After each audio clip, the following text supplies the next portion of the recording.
in the Upanishad Taittiriya, the Rishi who also dons the role of the teacher, Guru, for a particular Gurukulam, prays thus to the Lord, to God, Amayantu Brahmacharina Swaha, Imayantu Brahmacharina Swaha, Pramayantu Brahmacharina Swaha, Damayantu Brahmacharina Swaha, Shamayantu Brahmacharina Swaha.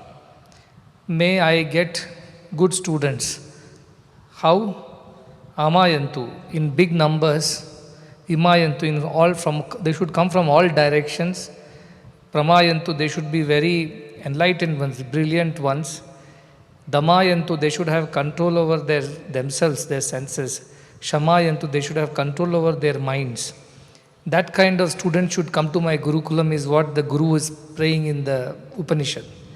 Then he says, may our Gurukulam attain all kinds of glory. Yashojanesani Swaha. Let many people know about the glory of our Gurukulam. And then he prays, give me wealth, give me the resources also to run the Gurukulam. Let there be Annapani to Sarvada.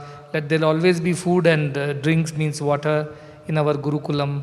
And all kinds of Lomasha, Pashuvihi, all kinds of animals should be there because cattle was wealth in those days. So if you had cows and they could yield milk and curds and ghee for the children and all kinds of things. So he prays to the God that let my Gurukulam prosper and let more and more students come from all directions of very good quality and caliber. That is how our Gurukulam should grow. This is the prayer. This is my prayer too, that let Gurukulam have students which are coming from all kinds of places, from all socio-economic backgrounds, irrespective of their capacity to afford the education or not. They all should get an opportunity. And may they all be of good intellect, of good character, of control over their senses and mind, brilliant intellects. May such students come is what is my prayer too. And when I went to the school Gurukulam just Friday morning, and I heard all these students speak about our culture, value system, with such clarity and also conviction. It's not something that they were made to memorize so that they can repeat in front of me and impress me. They simply did it out of conviction in what they are learning. And from all age groups, from young ones, the youngest ones are in the 6th standard, they are probably 12 years old, to all the way up till 10th, 12th class, 12th graders, who are probably 17 years old. They all were speaking with such conviction. That made me very happy. And I thought I should showcase this to the rest of the campuses as well as to all the devotees. And the best time to do that is during satsang, because then I have audience from around the world. They should know what's going on, what's cooking here. So this is what is going on. These students are such beautiful, as Narsimurti said, they're gems. But all gems were at some point in time just some minerals or rocks. They needed some mining, they needed some cutting, polishing. After that they became gems. Otherwise they were pieces of rocks with no value. And nobody goes around with rocks around their necks. But the moment they are transformed into gems, they become invaluable. And that is what this Gurukulam is doing, turning ordinary rocks into gems, stones into gems. So this is the idea of education. It refines you, purifies you.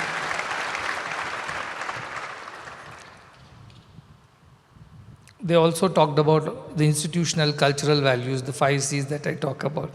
I was thinking, already I have taught the 5 C's of the institutional culture, because without a culture, there is no institution can survive forever. Culture of institution is nothing but the set of beliefs and value systems that people are convinced about and they practice it. If they don't practice it is only on the board and printed in big bold letters and stuck on the walls. It doesn't make any sense at all. It's when they put into practice. Why they put into practice? Because they believe in it. Not because the warden told or principal told or I told or he told. They believe in these values, therefore they practice it. That's when a culture thrives. And an organization with a good culture is an organization with a soul. And only that soulful organization can survive. This is my conviction. Beyond me, you and everybody, the work should go on. And that will happen only if there is a culture that everybody practices. And that is what I am seeing slowly the change come. Of course, out of my fear at this point of time, but that's okay, as long as they practice. If they can practice it out of love for me, and even better, out of love for each other, then I think we are well set. And it is still happening. As I said, it's polishing is happening, cutting and polishing is happening, that will happen. So now I bring you the next 5 set of values, which are individual values. This is cultural value, you work with each other using these values. What are those values? You are concerned about each other's welfare. You are, I can't hear. Cleanliness, the overall culture of the ashram and also your surroundings within and without. Then, good communication, satyam vada, priyam vada, and then nabruya satyam apriyam, all these wonderful ways of what Upanishads have said. Practice that communication, timely, correct, kind communication. Then, collaboration. Somebody said, repeated me, individual we are excellent, collectively we are a disaster. We don't want to work with each other. That's why organizations suffer. That's why collaboration means you have to swallow some of your ego and ideas and opinions and your own personality traits for the sake of working with each other. The last one? Yes, continuous improvement. It's very important, because if you get satisfied and complacent, oh, I know everything, that's the end of your growth. Then devolution starts, no evolution happens. So daily learn something new, try to improve from what you have done before. Be a better version of yourselves every day. That is the idea of continuous improvement. So you have got all these right. Now I am bringing 5 Ds. After C comes D. And these are the 5 things individually you have to practice. This is at the organizational level as your personal value system. First and foremost, no guesses. D is for duty. Dharma. What is your dharma? As a student, you have a dharma. As a teacher, you have a dharma. As a devotee, you have a dharma. As an institution head or administrator, you have a dharma. As a volunteer, you have a dharma. Dharma is the most important virtue that anyone should possess. It's a very deep word. D for dharma is a very deep word, because dharayati iti dharma, that which sustains the whole place, sustains the whole universe, is dharma. And as long as people do their duties correctly, the society will go on. Why do we have to run these charitable institutions? Because somebody is not doing their duty properly somewhere. If the government does its job, or the society in general takes responsibility of each other's welfare, everybody does their dharma properly, there is no need for me to start another institution and run these for the sake of the underprivileged. There wouldn't be any underprivileged left, because everybody is doing their dharma of charity. And that is the most important word, that is the most important quality. So the D is for duty. In English, if I have to say, it is duty. In Sanskrit, it is dharma. And so Krishna says, Sadharme nidanam shreyaha paradharme bhayavaha. Whatever is your duty, do that. How much you must do it, giving it all. A soldier at the frontier does his dharma, whether it's cold or hot or raining or snowing. Irrespective of that, his dharma is to stand there and protect the country. He is not thinking about his family, his comforts, having a vacation, next holiday. His whole focus, his attention is how to protect the borders, how to protect my people. That is the sense of duty one should have. Should protect it with your life. And India is known for people who have protected dharma with their lives. Look at Sri Ramachandra. I always talk about Ramo Vigrahavan Dharma. He is the embodiment of dharma. And what the best way to follow dharma is the greater good, greater good. Whatever you do should lead to greater good of others and everybody else. So in a way, if you want to practice concern, you have to do your dharma. If you don't do your duty properly, somebody else has to take the additional burden of doing your job when you are not doing your job properly. Plus, if you deviate from your dharma, it creates confusion in the society. Dharma and or duty is the most important virtue. So you'll remember that first thing on duty. Yeah. The second thing I want to tell you is about how do you do your duty? Do with devotion. Don't do because you have got a job, you are getting a salary, and somehow 8 to 5 you finish and want to go home, or you are studying because you have to get marks at the end, whatever they told, 4 kinds of students. First, out of fear they study. Second, students out of ambition they study. Third ones, jignasu, out of curiosity they study. And fourth, jnani, they study because they want to learn. They want to be useful to society. That's why they study. See how nicely they have put this Bhagavad Gita shloka in a different perspective. But that is your duty. Above all, devotion to me is do everything for God's sake. Sarva karma bhagavad prityartham. Do everything to please the divine. That is Jnani student. That is the ultimate. He does so that he learns, and in the process he pleases the divine. Yad juhoshi, yad dashnasi, yad karoshi, dadasi, yad tapasyasi tu kaunteya, tad kurushva madarpanam. Do it for my sake.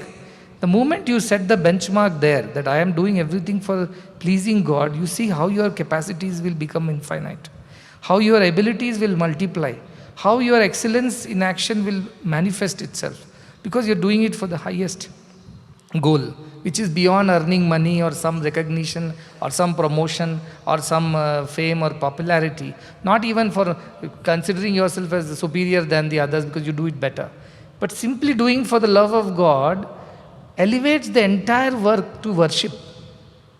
And devotion has that magical touch, the Midas touch. It touches your duty and turns it into worship. Work becomes worship. So whatever you do in this organization or wherever in life for that matter, do it for the love of God. Once you please God, everybody else will be looked after. Don't worry about others.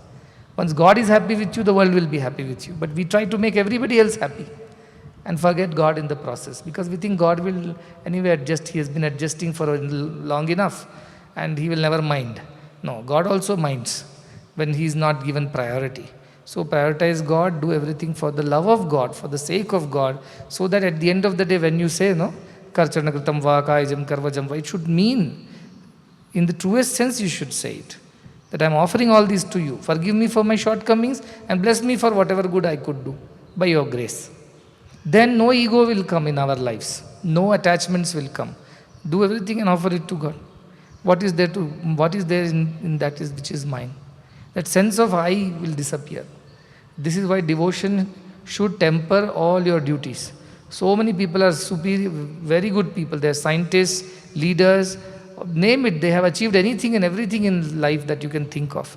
But they don't have that sense of devotion. Therefore, they have tremendous ego and the sense of achievement and accomplishment, and they are no good to the society. They might have definitely contributed to the society, but they could have done better than that. If they only did it for devotion of God, things would have been much better, much different than what it is today. We have wealthy countries, wealthy societies, powerful societies, but we don't have happy societies. We don't have equitable societies. We don't have societies with justice and fairness, because devotion to God is the missing link. So if you add devotion to your work, work becomes your worship, and societies will become much better. So devotion is the second most important thing. Third thing is, if you want to do anything, you have to have discipline. Duty needs discipline. Devotion also needs discipline. And discipline is a sense of control over yourself more than anything else. Nobody should tell you to do things. You should have self-driven discipline. Source discipline, I say, not forced discipline. Source, it should come because you want to do it. Why? It is good for you and for everybody else. Imagine somebody comes late for something. Everybody has to suffer. Somebody makes an accident on the road because of one's carelessness. Everybody on the road has to suffer. So your personal discipline is so important for this. And if you go to Ashtanga Yoga, there is something called Yama and Niyama. These are two kinds of discipline that Patanjali says. One is outer discipline, one is inner discipline. Yama is the outer and Niyama is the inner discipline. And what is Yama? It says Satya, Ahimsa, Asteya, Aparigraha, Brahmacharya. Truth, non-violence, not accumulating things. Aparigraha. And Asteya means non-stealing. Don't take somebody else's anything, that we already know from Isha Upanishad. But don't even take somebody else's credit. Do give due credit to everybody who does their job. You see, people steal credits in this world. Don't steal anything. And lastly, Brahmacharya. Brahmacharya is not just continence or celibacy. It's the idea that your mind is invested in God all the time. Sarvada sarvakaleshu sarvatra harichintanam. These are external discipline. Satya, ahimsa, asteya, aparigraha and brahmacharya. And what is the inner discipline? Shaucha, santosha, tapas, swadhyaya, ishvara pranidhana. These are the 5 inner disciplines. Very important. Shaucha is cleanliness, which you are already going to practice outside. Practice inside also, it is saying. Clean thoughts, clean emotions, clean character. Then santosha, be contented. Sometimes competition becomes too high for various reasons. One, you want to get better marks, you want to get on to top of the class, fine. Better promotion, better income. So contentment is the antidote for that. Then tapas, that burning desire to know God. And for that sake, keeping yourself steady and disciplined is important. One day do meditation, the next day you forget. One day do bhajan, next day you forget. One day behave well, next day you behave back the same old way. This kind of inconsistencies won't help you. So tapas is consistency in whatever your pursuits are. But the highest pursuit is to know God. So that consistency is tapas. Then swadhyaya, self-study. Daily read something good. Daily listen to something good. Daily discuss something good, some elevating thought. That's why I say keep a book by your bedside or in your vicinity. And before sleeping, open 2 pages, read something nice or think something nice and then sleep. It really helps. Swadhyaya. Even self-study need not be a book. Study yourself also at some point. Sit with yourself and understand where you are going right or wrong. Swa-adhyaya, that also is Swadhyaya. So that, and finally Ishwar Pranidhana, faith and firm faith in God. Firm faith in God, not shaky faith. When things are favorable, we are all devotees. When they are not, suddenly we have lost all the faith. This place is not for me. This is not my place. I am not. All kinds of things start. That Sai Baba, Rai Baba, you know. When you get all the desires fulfilled, you are Sai Baba. When nothing gets fulfilled, you are Rai Baba. Means you are a stone, piece of stone. That should not be our. Ishwar Pranidhana is the most important essence. You should have faith. Bad will happen, good will happen, favorable, unfavorable. All situations come. Bhagavad Gita, Bhakti Yoga tells no. In all situations, he is having the devotion and faith. It never loses it. So Ishwar Pranidhana. These are from Patanjali Yoga Sutra. Very important for your inner and outer discipline. Fourth one is discrimination. Viveka. Viveka means being able to discriminate, this is what is taking me towards God, this is taking me away from God. So you should be able to clearly discern that Nira Kshira Viveka I say. Like they say in our mythology, a swan is capable of leaving the water and drinking only the milk from a mixture of water and milk. That capable it is. That kind of sharpness and alertness. Anytime your mind tempts you, your thoughts deviate, your behavior is not in accordance with our culture, discriminate. This is not right, this is not right. Ultimate discrimination is Nitya Viveka or Vastu Viveka. Shankaracharya says, what is spiritual, what is not spiritual. What is real, what is unreal. But even otherwise, discriminate every thought. And do not let it just flow like that without having checked with your discrimination. A thought comes, let us do it. Word comes, let us do it. Action comes, let us. These instinctive things are not required. Discriminate. Discrimination is the most important virtue that will help us. It's like 2 wings of the bird. The next wing is detachment. Once you discriminate, no, this is right and that is wrong. Why should you hold on to the wrong things? Drop it, then and there. Vishayan Vishavatyaja, says Ashtavakra. Drop it immediately. Give it up. Why go on convincing yourself that this is somehow going to be useful? No. Poison is poison. It should be thrown away at once. Don't store it. So I will detach over a period. No, there is nothing called over a period. The more you stay with that attachment, the more it grows in its strength. It's like a leech, drinks your own blood and becomes fat. In Sri Lanka, we have a lot of leeches in our estates. The tea estates are there. When do they get into your shoes? You don't even know. They'll get inside your socks and pants. And after a while, when they have actually had their nice meal, you feel, little dizzy. That's when you realize that one leech was all the way there and sucking all the blood out of you. Many times people realize after an hour only. Because what does that leech do? It puts its teeth and then it injects a kind of a chemical that kind of, numbs that area. You don't realize that it is latching onto you. You don't realize. Attachments are like that. You don't realize that they're eating into all your energy and positivity. And some foolishness, you hold on to it. Detach. Once you have discriminated, this is not right. Have the courage, ability to detach. So 5 Ds is what I am asking from individuals now. Collectively you do 5 Cs. Individually 5 Ds. First, your sense of duty should be the uppermost. If I haven't done my duty today, I don't get sleep.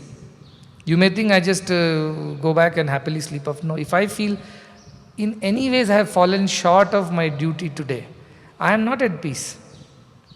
You may say you are a Brahmagyani. Somebody wrote to me recently. I told Brahmagyana does not mean you are immune to all kinds of things. You are not emotionless kind of a person. You're sensitive. In fact, you are more sensitive than others. But you have the capacity to stabilize yourself, steady yourself very quickly. You may fluctuate, but you come back to that steady state very quickly. See, only Brahmagyanis who don't have anything to do with the world, hiding in the Himalayas, alone can stay without emotions or without any fluctuations. All others who are engaged in the world will have to go through the motions of the world, but with a sense of distance and detachment. So the idea is that these 5 qualities that I talk about are basics. Duty, your sense of duty should be there. If you have not done your job today, and what is duty? I will say, give more, take less. When you should feel in your heart, yes, for all that I take from the society, be it salary, be it an opportunity, be it a little praise or some wisdom, I have given more than what I have taken. That sense should be there of duty in you. If you have taken more than what you have given, then that's no duty at all. Then students will ask, how can I give more than what I have taken? No, today you study well, use your opportunities well, work hard. Tomorrow you can give more than what you have taken from the society. In the final analysis, it should always be, you have always given more to the society than what you have taken from it. Some people develop this idea. I was talented, so I got this job, I got my income, it's because of my own efforts. This is all foolish way of thinking. Somehow you got lucky that you never fell sick, you could go to office every day, suppose you got a heart attack or a stroke or something, or accident on the way. You couldn't have earned that money despite all your skill, knowledge, talent. And there is a greater force at work. Being grateful to that and giving more than you take is also a part of your duty. And do everything with devotion only. See, if devotion goes out of this system, however effective, efficient social service organization we become, it's all dry. There are enough NGOs without devotion to God. They also do good job. But do they benefit in the process? Do people benefit? Maybe socially, yes, but spiritually, no. Somebody asked me in one of those sessions, question answers, they asked me, Swami, is it okay if we don't have faith in God, yet we are doing good to the world? Should we not be okay with that? Why should we have faith? A lot of people are atheists, but they're very good people. Then I said, Jagat Hitaya will happen, but Atmano Mokshartham won't happen for them. They may be able to serve the society, but have they redeemed themselves? No. They will be born again, go through the same cycle. Even if they are good, as in our Upanishads say, good will go to heaven, enjoy there, and then come back again to the earth. But they will never be fully redeemed. Therefore, they also need to have devotion for God. Plus, doing good and not having faith in God can lead to one very sticky kind of ego. Very difficult to get rid of. The ego of being good. I am superior, I am better than all these selfish fellows around me. It's a very terrible ego. You cannot get rid of it. That ego is even more dangerous than having the ego of being a bad person. So, devotion to God will take away all your ego. That's why devotion. Sense of discipline, as I mentioned already, inner and outer. You have to go back to the Patanjali's 10 discipline rules, follow it for yourself. And discriminate all the time. See, as students, you have small discriminations to make. Should I speak now or should I not? Like somebody said, don't speak unnecessarily. That's a discrimination that you have practiced. You are tempted to say, don't say. That's it. You have to practice discrimination and detach yourself from this idea. See, discrimination without detachment is no use. All people are wise only. They all know what is wrong, what is not wrong. Janami dharmam nachame pravrutti. I cannot follow dharma. I know what is dharma. Janami adharmam nachame nivrutti. I cannot get rid of what is wrong. I know what is wrong. So what's the point? I will ask them. You are even worse because you knew what is right and wrong, still you didn't do it. Somebody did not know, he did it wrong, innocently, ignorantly, forgivable. You knew and still you are doing wrong, that's even worse. Janami dharmam. So this sense of discrimination should be in all. And everybody knows why. This one little conscience is there, inside it pricks. You have to listen to that. It's a small whisper that comes to you when you are doing something which is not in line with your spiritual purpose. But we often tend to ignore it and somehow use so much of logic to shut it off. No, because of this I must do this. Because of them I am doing this. I am doing, after all, this is also selfless. But deep down there is a desire or selfishness. That time when your conscience whispers, don't shut it off, don't strangle it. Listen to it. It's only it's a fraction of a second in which you can make or mar the situation. That moment you listen to conscience, everything goes right. That moment you don't listen, everything goes wrong. So that is the difference between ordinary and the extraordinary people. They have the discrimination, they listen to conscience, and then and there they are able to detach. I'm not saying you can do it on the day one just like that. Everything takes time. But the more you practice discrimination and detachment on a regular basis, the stronger you get at it, the better you get at it. And these are not some new things I'm telling, these are all I've spoken many times. But just to put it in perspective, what are those 10 values I expect everybody to practice? 5 of those cultural values, which is organization, and 5 of these are individual cultural values. These are individual culture. You have a very strong sense of duty, you are here to do your dharma. And whatever it takes, whatever sacrifice you must make, you must be ready to make to do your dharma. Running away from it is no point. Do it with devotion. Don't do it for the sake of others, do it for God best. And you will do it right. That will be perfect action. And discipline is required to do both the two above. As I mentioned the other day, Michael Phelps, who has won the maximum number of, I think, golds in Olympics for swimming, he went through a bout of depression. That is the time when he pushed his boundaries. He told himself that I must do this for my own good, for the good of all, for the good of country. And he says, the difference between the ordinary and the extraordinary people, the ordinary and the great ones is, the great ones go ahead and do things even if they don't feel like doing it. Sometimes we don't feel like following discipline. Do we feel like doing hard work? Even then we push ourselves. This is why discipline is important. And it's nothing but your Atma Sanyama. Your control over yourself is discipline. So Yama Niyama only teaches you that. Then discriminate all the time. Smaranitya manityatam. Remember all the time what is real, what is unreal. And finally detach. Drop it. Don't, as I said, you have a ticking time bomb in your hand. You don't say, no, I will throw it when the last second is counted. I'll hold it till then. You never know. There's nothing like holding on to attachment and getting rid of it another day. You never get another day to get rid of it. Remember that. It is now and here, or now and never. Choose, and these 5 things you practice, and these can be practiced at lower level of day-to-day work as well as the higher spiritual level also. This is what is required.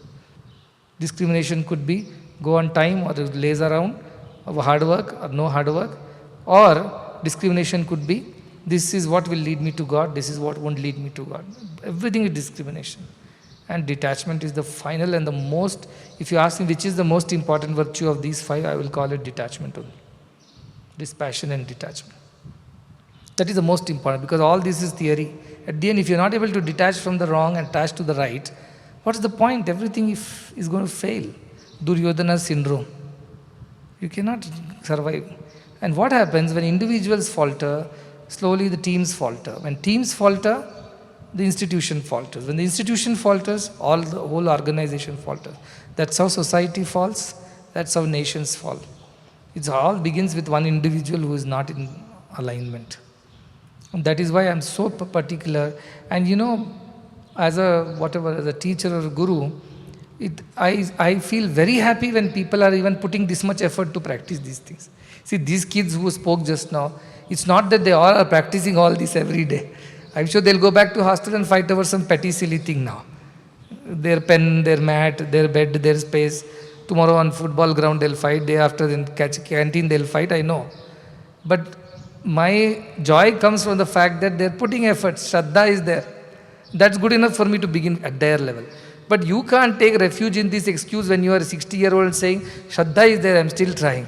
You're not much left to try now. It's over for you. This is now and here you try. If you don't do it now, you will never do it again. And I always remind you, this is the best place, these are the best situations, these are the best people. And if it is not here, then where? If it is not this way, then in which other way? If it is not now, then when? This is the question I always ask. This is the best opportunity you've got. Don't lose this by being casual, by being complacent, by being, uninvolved. Don't be like that. Because this is a wonderful opportunity both to redeem yourselves individually as well as to redeem the society. And Atmano Mokshartam Jagatita will happen only when you are following these basic values. So what should I call? Patanjali calls it Ashtanga, I'll call it daśānga. 10-fold path for Atmano Mokshartam and Jagat Hitaya. So you ask me, how do we attain Atmano Mokshartam Jagat Hitaya? Go back to these 10 things. If we don't do these things right, there is no way we can attain God and realize self. All this is far cry. Not going to happen. We'll fool ourselves that we'll somehow achieve it. But you are the ocean of compassion. You are the Ahetuka Daya Sindhu. You are the Natama Loka Bandhu. You are Karunya. I tell nothing of this is going to work with me now. Don't you try to fool me, You're not sincere. Even now, if you put efforts between now and whatever your last day, maybe there is a hope. But simply taking refuge in the fact that I am to err is human, to forgive is divine, therefore you forgive me nevertheless. No, it doesn't work like that. Once in a millennia, one miracle happens where Ajamila gets moksha. This is not for everyday thing. Don't, those exceptions are not normal. One Sachin Tendulkar happens when 10,000 cricketers, this is how it is. Not easy. So don't compare, somehow we'll get lucky at the last moment and somehow Swami, being kind and compassionate, will forgive us for all our mistakes. Don't imagine all that. So, here and now, this is the word. Here and now. And each one of you can practice in your own way. Please put some sincere efforts. Even if you put svalpam apyasya, little effort you put, you benefit greatly out of it. But if you don't put efforts on a consistent basis, that continuous improvement, it's not going to help. Put efforts. And prayatno videha, keep putting effort. There is no second way of doing things. There is no substitute to hard work. It applies in the material world, so also it applies in the spiritual world. Keep putting efforts, and that effort will get definitely blessed by a lot of grace. You will draw much more grace, disproportionately much more grace than your efforts. Remember that and put those efforts, and I would definitely give opportunity for somebody else to speak like this some other day when they have imbibed it, when they have assimilated it. Otherwise words will be empty. That was no use to me. These children have understood, imbibed, they have tried to practice, and then they have come and spoken. Therefore, I was very pleased, and this is the joy of a guru. Yashojanesa Niswaha, let good happen, let nobility happen, let the whole world know such good thing is happening, let our institution grow in its glory. This is the prayer of the Guru. May such prayers in this Siddha Sankalpa Bhumi be fulfilled only with the collective effort of Guru and the Shishyas. That is why Sahana. Let's together do everything, and then only there will be Shantihi, Shantihi, Shanti. Then only peace within, without, in me, in you, in the whole universe will happen. So with this prayer I conclude. Please pay attention and go and think about it.